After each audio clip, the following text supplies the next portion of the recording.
लेकिन इस मैडम, बीच जिस जितने तरीके से तथ्य- सीबीआई जांच करी, एक मिनट कृष्णानु जी, एक मिनट, मैं जरा सा रशीद किदवई जी से एक रिएक्शन लूंगी, उसके बाद मैं दोबारा आप लोगों के पास आ रही हूँ।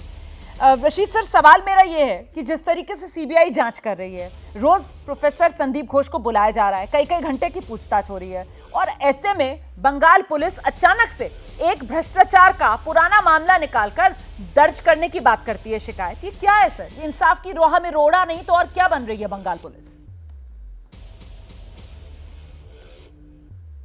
रोमाना, पूरा मामला जो है वो लीपापोती का मामला ऐसा प्रथम दृष्टि में प्रतीत हो रहा है।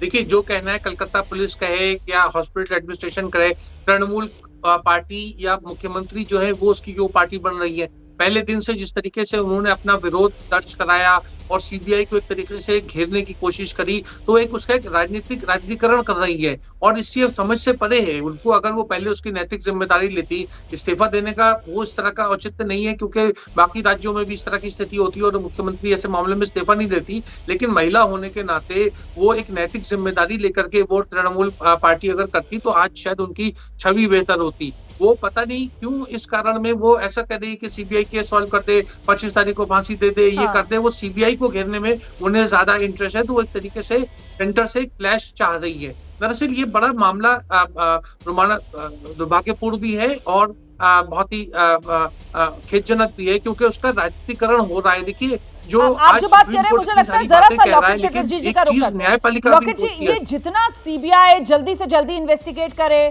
सीबीआई जल्दी से जल्दी जो दोषी है उसको फांसी पर लटकाए, जितना आक्रामक सीबीआई को लेकर बंगाल सरकार ममता बनर्जी हो रही है, उतना ही ज्यादा राजनीति के ग्राउंड पर वो लूज विकेट पर नजर आ रही है। लॉकेट जी, अभी मुझे सुनने में नहीं आया, लेकिन थोड़ा सा मैंने सुना है। मैं ये बोलूंगी कि ममता बनर्जी का रोल, मुख्यमंत्री ममता बनर्जी का रोल इस घटना को लेकर बहुत बहुत बहुत निंदनीय है। जितना भी रेप का घटना घटी है उसमें ममता बनर्जी तुरंत उसका परिवार के साथ फोन कर लेते हैं, उसके बाद पैसा देने का बात करके इसको निपटाने का कोशिश करते हैं। अभी तक हम लोग जितना हिस्ट्री में ममता बनर्जी का शासन में जितना कांड हुआ है, ये सब लड़की को लेके कामदुनी, पार्क स्ट्रीट, काकद्वीप, बहुत सारा घटना घटी है। ममता बनर्जी आज बार बार बोल रहे हैं फांसी चाहिए बोल रहे हैं, लेकिन किसी एक को भी विचार नहीं हुआ। कामदुनी में तो जो रेपिस्ट है उसको बेकसूर खलास कर दिया था सरकारी वकील ने भी लड़के। तो आप सोच लीजिए, ये जो नौटंकी चल रहा है ममता बनर्जी, उसका सरकार को, उसका जो भी स्पोक्स पर्सन है, जो भी ये लोग बोल रहे हैं, ये पूरा एक स्क्रिप्ट है। ये स्क्रिप्ट तैयार करके रखे हैं और इसमें किसी एक को स्केपगोट किया है। इसी बार बार बोल रहे हैं 19 घंटे के अंदर हम लोग किसी एक को गिरफ्तार किया। ये गिरफ्तारी स्केपगोट को किया। एक्चुअल जो प्रभावशाली लोग हैं, जिसके लिए ममता बनर्जी ने रास्ते के ऊपर खड़ा हुआ, जिसके लिए ममता बनर्जी पूरा विधायक, सांसद, नेता नेत्री को लेकर रास्ते में चिल्लाते चिल्लाते गया, वी वांट जस्टिस बोल के, ये पूरा नाटक है, ये कंस्पिरेसी चल रहा है। और कोलकाता पुलिस भी इसके बारे में फेल्योर है। हम लोग देखे हैं, बार बार इन्होंने कोलकाता पुलिस का बहुत सारा काम का तारीफ कर रहे थे। मैं ये बोलना चाहती हूँ, जब 7,000 लोग ट्रक में आके कोलकाता पुलिस के सामने पूरा आरजीकर में सीसीटीवी कैमरा जो भी तोड़फोड़ किया था, तब कोलकाता पुलिस क्या किया?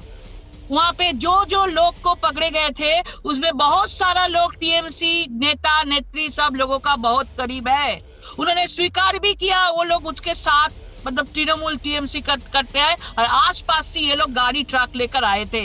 तो इसका मतलब एकदम सामने आ रहा है कि एविडेंस को मतलब लिपटने के लिए, दबाने के लिए ये पूरा कोशिश चला। जब तक सीबीआई के पास गया, उसके नेक्स्ट डे ही आप देखना 14 अगस्त, और रात को ये लोग एकदम चुन लिया था टाइम, जब पूरा बंगाल का लोग रास्ते के ऊपर खड़ा था, उस टाइम में ये लोग टारगेट करके आरजीकर में तोड़फोड़ किया, पुलिस के सामने तोड़फोड़ हुआ है।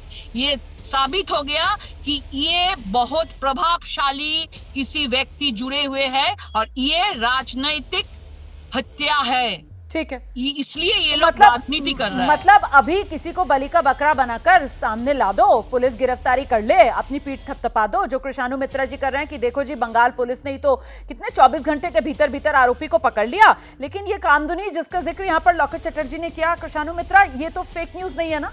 वहां पर तो आरोपी का क्या हुआ सबने देखा, तब भी ऐसे ही पीठ आप लोग थपथपाते थे, और अब मतलब संजय रॉय के लिए भी यही होता, अभी गिरफ्तार लोगों का गुस्सा शांत और उसके बाद अदालत से छूट जाए, क्योंकि सबूत ही नहीं स्टैंड करेंगे अदालत में। कौन आरोपी छूटा? आरोपी आज भी जेल में है, कौन आरोपी छूटा? मैं यही बोल रहा हूं, कहीं गलती हुआ है तो उसे मानने का कलीजा हम लोग रखते हैं, लेकिन यहाँ पर झूठ का क्यों सहारा लिया जा रहा है? कोलकाता पुलिस ने जिसे गिरफ्तार किया, सीबीआई ने क्या उसे छोड़ा है? अभी तक सीबीआई ने क्या कहा है कि नहीं ये आरोपी नहीं है? तो झूठ क्यों फैलाया जा रहा है? और जिन्हें 14 तारीख के घटनाक्रम पे जिन्हें पुलिस ने पकड़ाया है, उनके साथ टीएमसी का कोई संपर्क नहीं है। अभी तक जिनका बयान आए हैं सारे सीपीएम और बीजेपी के समर्थक है। और बीजेपी ये बताए ना कि रेप और हत्या के मामले में बीजेपी का मापदंड क्या है? बाबा राम रहीम को बार बार पेरोल और बीजेपी के प्रचार में लगाया जा रहा है। आज एक काम आज हाथरस में किया हुआ। नहीं सर, यही बंगाल में अभी रोज हम कोलकाता की निर्भया को इंसाफ की बात करते हैं और रोज हम सुनते हैं किस तरीके से टीएमसी की तरफ से राम रहीम, आसाराम, हाथरस, उन्नाव, इसी सब का जिक्र कर दिया जाता है, लेकिन इससे कोलकाता की निर्भया को सर इंसाफ तो नहीं मिलेगा ना।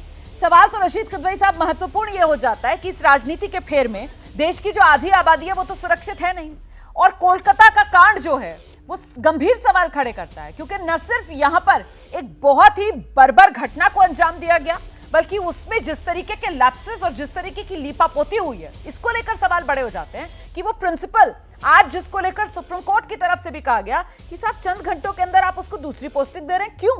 हाईकोर्ट ने उसको फोर्स लीव पर भेजा, हाईकोर्ट की तरफ से सवाल उठाया गया। अभी तक इतने मेहरबान उस पूर्व प्रिंसिपल पर, और अब अचानक से आज जो है वो कोलकाता पुलिस जागती है और पुराने मामले में भ्रष्टाचार के मामले पर उस पर केस दर्ज करने के लिए उसकी नींद टूटती है। सर, ये बचाने की स्क्रिप्ट लिखी जा रही है क्या रशीद किदवई? जी बिल्कुल, देखिए मामला नारी सुरक्षा का है, ये इतना डॉक्टर का मामला नहीं है। उसके ऊपर हमला इसलिए हुआ क्योंकि वो महिला थी, और इस तरह के महिला पे जो है पुलिस जो है वो बिल्कुल संवेदनशीलता का अभाव है, इसीलिए उसके साथ सख्त कार्रवाई करी जाए। जैसे ही घड़ी का काटा दोपहर 2:30 पे आए, बबीता जी का दिल सास बहू साजिश के लिए मचल जाए। और ये है इनकी बहू, पूरे दिन ऑफिस की टेंशन हो जाए गॉन जब ये करें अपना फेवरेट शो फ्री टाइम पे ऑन।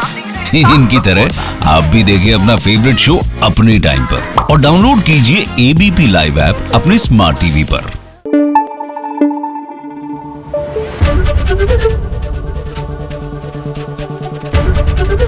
एबीपी न्यूज आपको रखे आगे।